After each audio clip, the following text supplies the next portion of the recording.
So there I was, standing in the middle of this crowded street fair, my camera slung over my shoulder like usual, hoping to catch something interesting for my little online photo project. You know the type. Just some random snapshots of everyday life, people, colors, moments you'd usually overlook. Honestly, I wasn't expecting much that day. Just the usual bustle, a few candid smiles, maybe some street food if I got lucky. But then he showed up, and everything kind of shifted. I spotted him almost immediately, tall, wearing this vintage leather jacket that looked like it had seen better days, but somehow made him look effortlessly cool. He had this easy smile, like he wasn't in a hurry, just soaking in the scene. He noticed me noticing him, which isn't always a given when you're wandering around with a camera. Usually people either glare or ignore you. But this guy? He caught my eye and gave this small nod, almost like he was daring me to talk to him. I was halfway through framing a shot of a kid chasing bubbles when he walked over, casually leaning against the fence nearby. "Hey," he said, like we were old friends instead of two strangers at a noisy fair. "You shooting photos? Mind if I take a peek?" That caught me off guard. I'm not used to people being that chill about my camera. I showed him the screen, and he actually seemed genuinely interested, pointing out a few shots with a kind of enthusiasm I wasn't expecting. Then, out of nowhere, he said, "Want me to take your picture? I can see you're the one behind the lens all day, but what about in front of it for once?" I laughed, half because it was a weird proposition, half because I was intrigued. I mean, sure, I've had people ask to take pictures of me before, but no one had ever offered so casually, almost like it was the most natural thing in the world. And there was something about the way he said it. No pressure, just an invitation. So, I agreed. He took the camera from me, and for the next few minutes, he snapped a handful of shots, making me laugh and relax enough to forget I was being photographed. It was weirdly nice having someone see you through a lens, but in a way that didn't feel staged or awkward. Then, just when I thought he was done, he tilted his head and said with this grin, "Okay, now how about one together?" Just a quick one. It'd be cool to have a photo of us, two strangers who crossed paths today. I blinked, caught a little off guard by this sudden suggestion. But there was something so genuine in his eyes, like he wanted to capture this moment, this connection, before we disappeared back into the crowd. So yeah, that's how a simple offer to take my picture ended up turning into something way more than I ever expected, standing there on a sunlit street corner with a stranger who somehow felt like he might just change everything.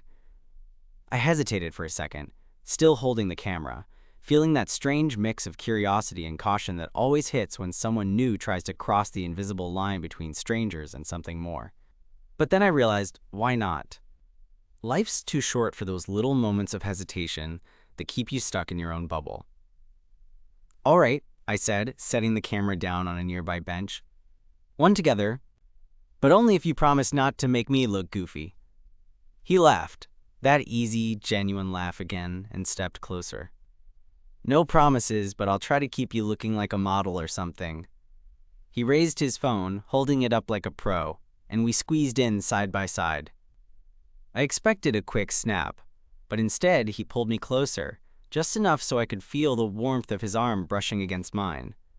When the flash went off, I caught a glimpse of his smile, real, unguarded, the kind that doesn't hide behind polite friendliness. For a moment, the noise of the fair faded, and it was just us, two strangers caught in a frame, neither of us knowing exactly what this would mean, but feeling it matter all the same. He handed the phone back, and I scrolled through the pictures. The ones he took of me were good. Better than I expected, actually. But the one we took together? That one felt different. There was a light in his eyes that made me want to lean in closer to know his story. "So, what's your name?" I asked, the words coming out easier than I thought. "Eli." "And you?" "Matt." "Nice to meet you, Matt. I'm glad I stopped by to say hi." He paused, then added, "You don't get many people here with a camera." "It's refreshing." I smiled, feeling that familiar warmth of connection sparking between us. "Thanks. I guess I see the world a little differently. Or maybe just try to. He nodded, like he understood exactly what I meant. I can respect that. I'm here visiting, actually. First time in the city. Welcome to the chaos, I said, gesturing to the bustling crowd, the colorful tents, the smell of fried food mingling with summer air. You fitting in all right? Trying to, he chuckled. It's a lot to take in, but that's part of the fun, right? We walked a little, side by side, talking about everything and nothing. The music playing from a nearby stage, the weird mixture of street art and food trucks, the best spots in the city for photography. What surprised me most was how natural it felt, like I'd known him longer than the handful of minutes since he approached me. At one point, we found ourselves near a mural, this massive, vibrant painting of intertwined hands reaching for the sky. I couldn't resist pulling out my camera again, and Eli watched as I crouched down to get the perfect angle. "You're really into this," he said softly. "I guess I am," I admitted. "There's something about freezing a moment, you know, making it last." He nodded, then surprised me by saying, "I'd like to see more of your work sometime, if you're cool with that." It wasn't a question. It was more like an invitation. And honestly, I couldn't think of a reason to say, no ways. The afternoon light started to soften. We found a quieter corner, near a small fountain. People were still milling about, but here it felt calmer, like a little pocket of peace in the middle of the chaos. Eli pulled out a bottle of water from his bag and handed it to me. "Thanks," I said, taking a sip. The cool water was welcome in the heat, but even better was the way he was looking at me. Curious, open, like he was trying to read the story behind my camera lens. "So what brings you out here with your camera today, Matt?" he asked. I thought about it for a second. Honestly, I guess I was just hoping to find something real. Something that isn't staged or filtered. Like a glimpse of truth in all the noise. He smiled, this time quieter, almost like he was holding back something. I get that. I'm chasing something too. Maybe not with a camera, but with people. I looked at him, feeling that pulse of connection again. People can be the hardest thing to capture, for sure. He nodded, then shifted closer, like he was about to say something important but wasn't sure how to start. Before he could get the words out, a sudden shout from across the square grabbed our attention. A kid had dropped his ice cream, and the little meltdown was both heartbreaking and hilarious. We laughed together, the sound mixing with the background crowd. I glanced at Eli and realized something. This moment, this unexpected meeting, was already more than I'd hoped for when I came out with my camera that day. He caught my eye and said quietly, "You want to grab dinner? I know a spot not far from here. I'd love to hear more about your photography, and maybe share a few stories of my own." I hesitated for just a heartbeat, and then nodded. "Yeah, I'd like that." And just like that, a day I thought would be ordinary turned into the kind of story you don't see coming. A story with a stranger who offered to take my picture, then asked for one together, and maybe, just maybe, something more. We left the fair behind, slipping into the hum of the city streets as the sun dipped lower, casting that golden light that photographers obsess over but rarely get to fully enjoy in the moment. Eli led the way, like he knew exactly where he was going. And honestly, it felt nice to just follow for a change instead of always being the one with a plan. The place he took me to was this cozy little bistro tucked between two taller buildings, the kind of spot you'd probably walk past a dozen times without noticing. Warm light spilling through the windows, a handful of people scattered around at tables, and the faint scent of garlic and herbs that immediately made my stomach rumble. He pulled out a chair for me with a smile, and I caught myself relaxing in a way that surprised me. Usually I'm a bit guarded when I meet new people, especially in situations like this. But Eli had this way of making the whole thing feel easy, like we just slid into something that was supposed to be happening all along. We ordered dinner, simple stuff, nothing fancy, just the kind of meals that feel like comfort food after a long day. As we waited, Eli leaned forward, resting his elbows on the table. "So tell me more about this photography project of yours. What's the story?" I shrugged, caught off guard by how eager I was to share. It's kind of a way for me to slow down. I work in marketing, which is, it's hectic. Always deadlines, campaigns, meetings. Photography lets me step out of that world. I'm chasing moments, people, places, things that feel real. Not perfect, but honest. He nodded thoughtfully. I get that. I'm a writer, mostly. Travel stories, stuff like that. I spend a lot of time observing too, trying to catch the essence of a place or a person before it slips away. That's cool, I said. So you travel a lot? Yeah, more than I probably should, he chuckled. But it's part of who I am. Always searching for something. Maybe that's why I stopped you today. There was something genuine about you. Like you weren't just another passerby with a camera. I felt my cheeks warm at the compliment and quickly looked down at my hands, fiddling with the edge of the napkin. I don't get that a lot, I admitted. People usually assume I'm just some tourist or hobbyist. Eli's eyes held mine. Maybe that's because they don't see you like I do. There was a beat of silence between us that felt charged, like the air around the table had thickened. I wanted to say something, anything, but all I could do was nod. Dinner arrived, and the waiter's distraction broke the moment. We ate, shared stories, and laughed more than I expected. He had this way of telling anecdotes, like the time he got lost wandering a small village in Italy and ended up at a family's dinner table, or how a stubborn mule in Peru had nearly derailed one of his hikes. I found myself opening up about my own awkward college years, my first camera, and the quiet loneliness that sometimes creeps in despite being surrounded by people. After dinner, we decided to take a walk before the night fully settled in. The streets were quieter now, the city's pulse slowing down, but still alive with the distant sounds of music and chatter. Eli reached out and took my hand.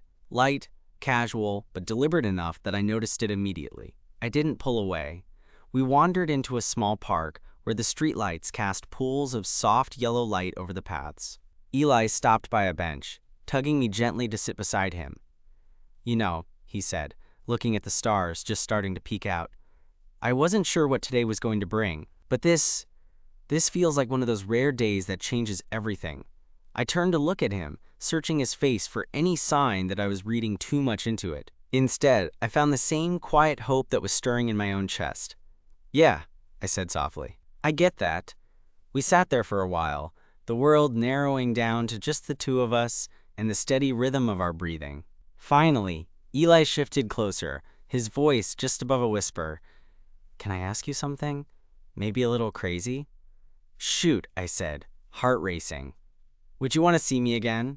Like, soon? The question hung in the air, simple but loaded with everything I'd been feeling but hadn't dared to say out loud. I nodded, all the nerves and excitement crashing together. I'd like that. A lot. He smiled, something shy and genuine, and leaned in just enough that I could feel the warmth of his breath. And when our lips met, it wasn't the fireworks or the movie's kind of kiss. It was something real. Soft, hesitant, full of promise.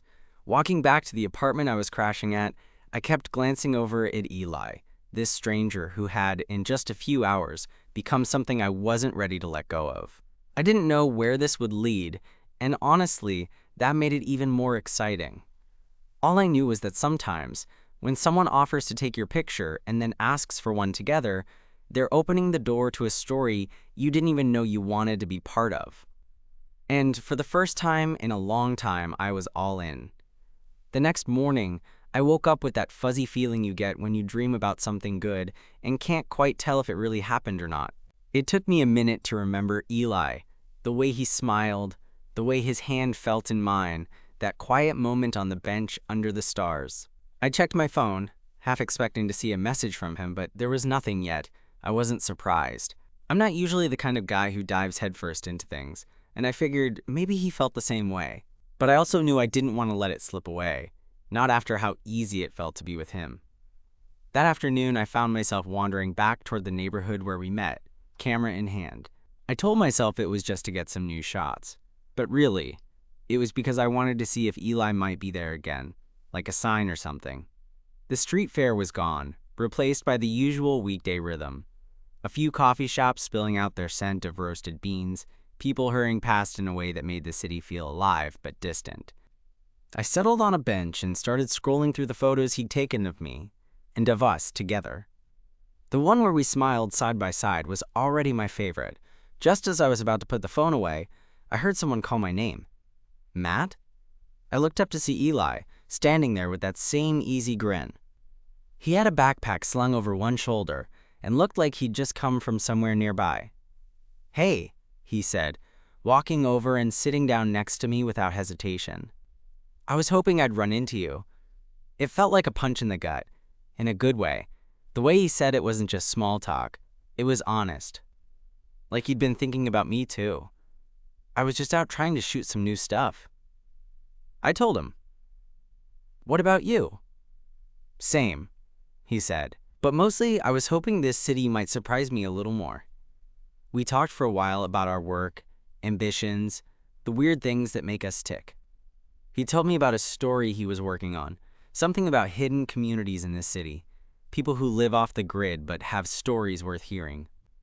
I shared some of my favorite photos, explaining why certain moments caught my eye. At one point, Eli pulled out his notebook and showed me a sketch of a place he wanted to visit next, a little coastal town a few hours away. "Maybe you could come with me," he said, almost like he was testing the idea. "Take pictures, and I'll write. Could be fun." The thought of getting out of the city, of having a real adventure with this guy who was quickly becoming way more than a stranger, made my heart skip. I'd like that, I said before I could overthink it. From there, things started moving fast, but not in a way that felt overwhelming. We kept meeting, coffee dates that stretched into long walks, impromptu photo sessions where he'd pose like a natural, even though he insisted he wasn't used to being in front of a camera. He showed me parts of the city I'd never noticed, little corners with graffiti that told stories, quiet rooftops that made the skyline look like a painting. One afternoon, we ended up at an old bookstore that smelled like dust and possibility. Eli was flipping through a collection of poetry when I noticed the way his eyes lit up, like he was part of something bigger than the words on the pages. "You really love this stuff, don't you?" I said, watching him. "I do," he admitted. "It's like a way to reach out to the world, even when it feels too loud or too dark." I nodded, feeling like I was beginning to understand him, not just the writing, but the man behind it. That night, after dinner, Eli came over to my place. We sat on the couch, a playlist of soft music filling the background, the kind of quiet that lets you talk, or just be without pressure. He looked at me, eyes searching. "I want to be honest with you, Matt." "Me too," I said. He took my hand, holding it gently. "I haven't done this before." "Not really. I'm not sure where it's going, but I know I want to find out. With you." My throat tightened. I feel the same. It's scary, but kind of exciting. We sat there for a long time, the city lights through the window painting shadows on the walls. For the first time in a while, I felt like maybe I was exactly where I was supposed to be. Over the next few weeks, we built something quiet but real. It wasn't all sunshine. There were moments when old doubts crept in, times when Eli had to leave for a quick trip, or I got caught up in work stress. But each time, we found our way back, like two puzzle pieces that fit better than either of us expected. One day, Eli surprised me by bringing that vintage leather jacket he wore the first time we met. "Thought it needed a little makeover," he said, grinning. "Figured you might like it." I laughed and pulled him close. "It's perfect." As I looked at him, jacket and all, I thought about how far we'd come, from a simple offer to take my picture to something that felt like the start of a real story. And honestly, I couldn't wait to see where it would go next. The thing about those early weeks with Eli was that they felt both incredibly new and somehow familiar all at once. It was like discovering a song you'd heard fragments of before but never really paid attention to until now. Every conversation, every shared glance was like a lyric clicking into place. I could feel it settling in my chest, a quiet expectation that this wasn't just a fling or a passing thing. One Saturday, he invited me to come along on one of his writing assignments out of the city. The plan was simple: rent a car, drive a few hours to that coastal town he'd mentioned, and spend the weekend gathering stories and photos. It felt spontaneous, the kind of thing I'd usually hesitate to do, but with Eli, it was different. I trusted him. And I wanted to see the world through his eyes. We packed light, just a couple of bags and my camera. The drive was easy. Windows down, music low, the landscape shifting slowly from concrete and glass to rolling fields and salt-kissed air. We talked about everything, the mundane, the wild, the things we'd never told anyone else. His voice had this way of filling the space between us, like a warm current. When we got to the town, it was smaller than I expected, but charming in a way that made you want to stay forever. Colorful houses lined the narrow streets, fishing boats bobbed gently in the harbor, and the smell of the ocean was everywhere. Eli immediately got to work, talking to locals, jotting down notes, asking questions that dug past surface level. I wandered along the docks with my camera, capturing the way the light hit the water, the wrinkles on an old man's face as he mended a net, the laughter of kids chasing seagulls. That night, after dinner at a tiny seafood shack, we sat on the beach with our legs buried in cool sand, staring up at a sky so full of stars it was hard to believe they were real. Eli pulled me close and rested his head on my shoulder. I felt his breath warm against my neck. "Thanks for coming with me," he whispered. "No thanks needed," I said, squeezing his hand. All of this, it feels right." He smiled, a slow, content smile, and for a moment we just sat there, letting the night wrap around us like a blanket. The next morning, we drove back, the car packed with new stories and photos that felt like pieces of a shared adventure. On the way home, the conversation turned quieter, more reflective. "You know," Eli said, eyes on the road, "I've been thinking about what I want next. Not just the work or the travel, but us." My heart thudded. "Yeah?" "Yeah," he said. "I don't want to keep doing this half-in, half-out thing. I want to build something real. With you." I swallowed, feeling the weight of those words, the truth I'd been holding in too. I want that too. More than anything. When we pulled up to my apartment, neither of us was in a hurry to say goodbye. We lingered, the kind of silence that isn't awkward but full of possibility. Finally, Eli reached out and brushed a stray hair from my forehead. "So, what's next for us?" I thought about the camera I'd left inside, the stories waiting to be told, and the unexpected way this stranger had become my center. "Let's figure it out together," I said. He smiled, that same easy grin that had pulled me in from the start. Together. From that day on, things felt different. We started weaving our lives together. Shared meals, weekend photo walks, late-night talks about dreams and fears. The little moments piled up. Eli leaving his jacket at my place, me making coffee just the way he liked it, the way we found comfort in simply being near each other. One evening as we were sorting through photos from our trip, Eli paused on a picture of us sitting on the beach, the stars twinkling above. "This one," he said softly. "This feels like us." I looked at it. The way our bodies leaned in, the relaxed smiles, the quiet connection. It was more than a photo. It was a memory frozen in time, a reminder that sometimes the best stories come from the most unexpected beginnings. And as I reached out to hold his hand again, I knew that whatever came next, we'd face it together. Two strangers who took a chance on a shared moment and found something worth holding on to. After that trip, things felt like they had shifted into a new rhythm. Still easy and natural, but with this underlying current of something deeper, something real. I couldn't shake the feeling that Eli and I were quietly building something worth holding on to. A couple of weekends later, Eli invited me to one of his favorite spots in the city, this little rooftop garden tucked away above a nondescript building downtown. He said it was his secret refuge, a place where he could write and think without the noise of the streets below. When I arrived, the sun was just beginning to set, casting soft orange light over the cityscape. The garden was a surprising oasis. Lush green plants, strings of fairy lights hanging between the railings, and a couple of mismatched chairs set around a small table.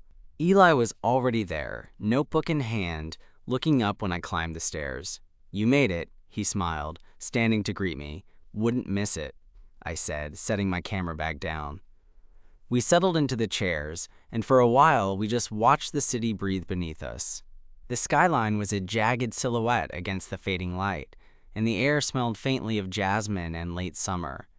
So Eli began, flipping his notebook closed. "I've been thinking about something." I raised an eyebrow. "Oh?" He laughed softly, that easy laugh that always made me feel at home. "Yeah, I want to write a piece about us. About how two people can meet in the middle of a crowded street, and suddenly, everything changes." I blinked, caught off guard. "Is that too much?" he asked, sounding a little vulnerable. "No," I said quickly. "It's beautiful. And honestly, it feels true." He smiled, relief softening his features. "Good. Because I want to tell our story. The real one, not just the surface stuff." We spent the next hour talking through memories. How we met, the first picture he took of me, that night on the beach. There was laughter and quiet moments when we both just listened, soaking it all in. Eventually, the city lights flickered on, and the stars started to peek through the twilight. Eli leaned over and brushed a loose strand of hair from my face. "You know," he said, voice low, "I haven't told many people about us yet. It's still new, and I want to protect it a little." I nodded, understanding completely. "Same here. I feel like this is something special, something worth being careful with." He reached out and took my hand, fingers weaving between mine. "I'm glad you're in my life, Matt. More than I thought I'd be." My heart thudded in my chest. "Me too, Eli. Me too." Days turned into weeks, and our connection grew in ways I hadn't expected. We navigated the usual bumps, the awkward introductions to friends, the uncertainty of blending two lives, but each challenge only made us stronger. One afternoon, we found ourselves at a small cafe, sitting across from each other with steaming cups of coffee. The conversation drifted to the future, that nebulous, scary place we all think about but rarely speak aloud. "What do you want?" Eli asked suddenly, eyes serious. I paused, considering. "Honestly, I want someone I can be completely myself with. The kind of person I can share the quiet moments and the crazy ones with. And selfishly, I want it to be you." He smiled, the kind of smile that reaches all the way to your soul. "I want that too, Matt, more than anything." As we left the cafe, hand in hand, the city around us felt less overwhelming and more like home. One evening, back at my apartment, Eli surprised me by pulling out an old photo from his bag, a picture of the two of us, taken during our first weekend trip. The edges were slightly worn, the colors faded just enough to feel nostalgic. "I had this printed," he said quietly. "Thought it might be a good reminder of how far we've come." I took it from him, tracing the outlines of our faces. "It's perfect." He leaned in, kissed light and slow. "Here's to many more moments like this." And as I held him close, I realized that sometimes the most unexpected encounters, like a simple offer to take a picture, can lead to the kind of love story you never see coming but can't imagine living without. Months passed, each day folding into the next, with an ease I hadn't thought possible before Eli came into my life. The novelty of new love softened into something quieter but no less profound. A steady presence, like the hum of a favorite song you don't even notice until it's gone. One crisp evening, we found ourselves back at that rooftop garden, the place where we first talked about telling our story. The city lights twinkled below, and the air carried the promise of approaching fall. Eli had his notebook, and I had my camera, but for a while we just sat side by side, letting the moment settle. He turned to me with a small smile. "Funny how everything started with a picture, huh?" I nodded, feeling the warmth behind the memory. "Yeah, who knew a simple offer could change so much?" He reached out, fingers brushing mine gently. "I don't want to rush or complicate things, but I want to keep building this with you, no matter where life takes us." Looking into his eyes, I felt something clear and steady settle in my chest. "Me too. I'm ready for whatever comes next, as long as we face it together."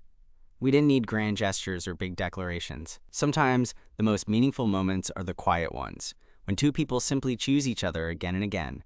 As we leaned into each other, the city's noise fading into the background, I realized that what we had wasn't just a fleeting connection or a snapshot in time. It was a story unfolding, one built on trust, honesty, and the kind of understanding only found when you truly see each other. And maybe that's the best kind of picture, to capture not just a moment, but the feeling of being known, accepted, and quietly loved. With Eli beside me, the future felt less daunting and more like an open road, full of possibilities waiting to be discovered together.